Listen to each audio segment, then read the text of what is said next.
Hello viewers, एक बार फिर से स्वागत है आप सभी का जीकेएल क्लासेस में।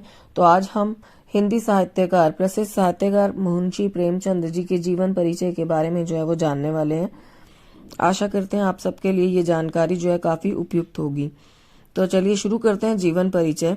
31 जुलाई सन 1880 में हिंदी के विख्यात कहानीकार एवं उपन्यासकार प्रेमचंद का जन्म बनारस के निकट लम्ही नामक गांव में हुआ। इनके पिता का नाम अजायब राय और माता का नाम आनंदी देवी था। प्रेमचंद का असली नाम धनपत राय था, किंतु इनके चाचा इन्हें नवाब राय कहते थे। बाद में वे प्रेमचंद कहलाने लगे। उनका बचपन अभावों में बीता था। 10वीं कक्षा पास करने के बाद उन्होंने अध्यापन का कार्य आरंभ कर दिया था। बीए उन्होंने बाद में की और उसके बाद वे शिक्षा विभाग में सब डिप्टी इंस्पेक्टर के रूप में भी कार्य करते रहे, पर उन्होंने शीघ्र ही नौकरी से त्यागपत्र दे दिया और साहित्य रचना में सक्रिय रूप से लग गए। 56 वर्ष की आयु में 8 अक्टूबर 1936 को उनका निधन हो गया। इनकी प्रमुख रचनाएं, उन्होंने लगभग 350 कहानियां और 11 उपन्यास लिखे। ये कहानियां मानसरोवर तथा गुप्तधन शीर्षक से क्रमशः 8 और 2 भागों में संकलित हैं। उन्होंने बहुत से उपन्यास भी लिखे।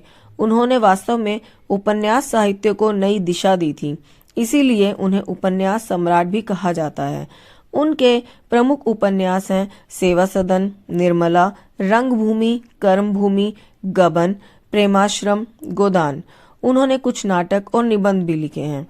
इनकी साहित्यिक विशेषताएं, बचपन से ही प्रेमचंद का ग्रामीण जीवन से गहरा संबंध रहा है। उनका व्यक्तिगत जीवन भी आर्थिक अभाव और संघर्ष से भरा था।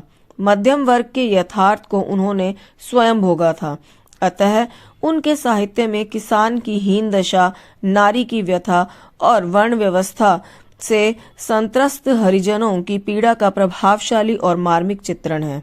उनके साहित्य का मूल स्वर ही है समाज सुधार।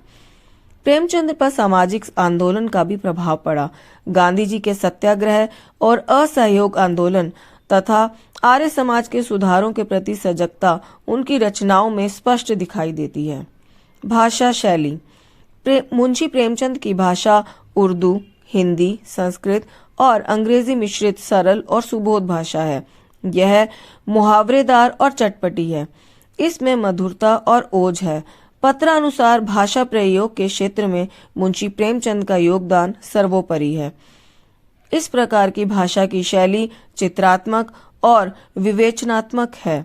सहजता और रोचकता से भरपूर मुंशी प्रेमचंद की भाषा शैली अधिक मर्मस्पर्शी और प्रभावशाली है। साहित्यिक महत्व, मुंशी प्रेमचंद का स्थान न केवल कथा साहित्य में सर्वोपरि है, अपितु वे प्रगतिशील साहित्य के कुशल और शिरोमणि रचनाकार हैं। यही कारण है कि सन 1936 ईस्वी में इनकी ही अध्यक्षता में लखनऊ में प्रगतिशील साहित्य संघ की स्थापना हुई थी। मानवतावादी और सच्चा समाज सुधारवादी दृष्टिकोण होने के कारण मुंशी प्रेमचंद न केवल भारत में ही अपितु विश्व के उच्चतम उपन्यासकारों और कहानीकारों में अत्यंत प्रतिष्ठित और सम्मानित हैं। आशा करती हूँ आपके लिए यह जानकारी काफी उचित साबित होगी आपके बोर्ड एग्जाम्स के पर्पस के लिए भी। Thank you everyone for watching.